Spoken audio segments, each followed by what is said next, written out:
Presented by Aryan films Sahibganj. प्रेम से बोला छठी मैया की।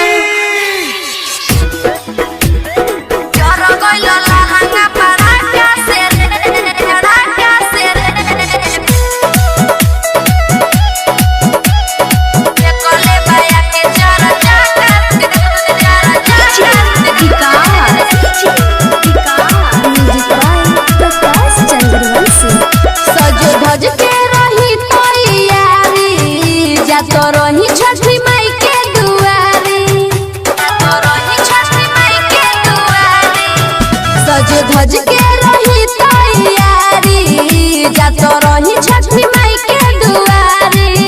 भीड़ लागल रहे बड़ा जब बाजे लागल बाजा, भीड़ लागल रहे बड़ा जब बाजे लागल बाजा। उ तो चली गइले फाका से रे, जर गइल लहंगा पड़ाका से रे, फेकले बाया के चारा चाका से रे, जर गइल लहंगा पड़ाका से रे, फेकले बाया के चारा चाका से रे।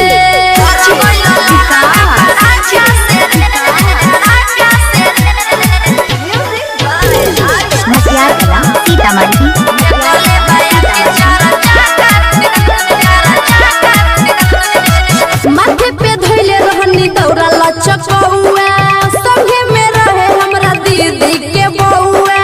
मरले रहनी हम सेंट गमकौआ, पेन्हले रहनी सखी लहंगा लखनऊआ, पेन्हले रहनी सखी लहंगा लखनऊआ। माथे पे धइले रहनी दौड़ा लचकौआ, संगे में रहे हमरा दीदी के बौआ। मरले रहनी हम सेंट गमकौआ, पेन्हले रहनी सखी लहंगा लखनऊआ। उ तो मरले बीरे को सखी हमारा के देखी, उ तो मरले बीरे को सखी हमारा के देखी। हम गिर गइनी धाका से रे, जर गइल लहंगा पड़ाका से रे, फेकले बाया के चारा चाका से रे, जर गइल लहंगा पड़ाका से रे, फेकले बाया के चारा चाका से रे।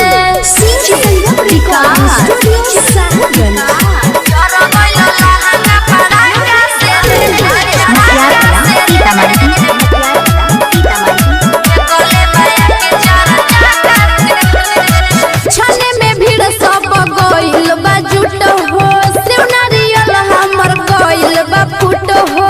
देव बरत पराकस देखे सुट हो, जय राजा पानी पिए घुट घुट हो।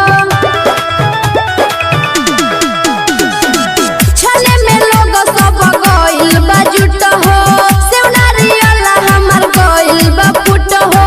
देव बरत पराकस देखे सुट हो, जय राजा पानी पिए घुट घुट हो। कहे निरहुआ सोना हम घुस गइनी कोना, कहे निरहुआ सोना हम घुस गइनी कोना। हम ढक गइनी ढाका से रे, जर गइल लहंगा पड़ाका से रे, फेकले बाया के चारा चाका से रे, जर गइल लहंगा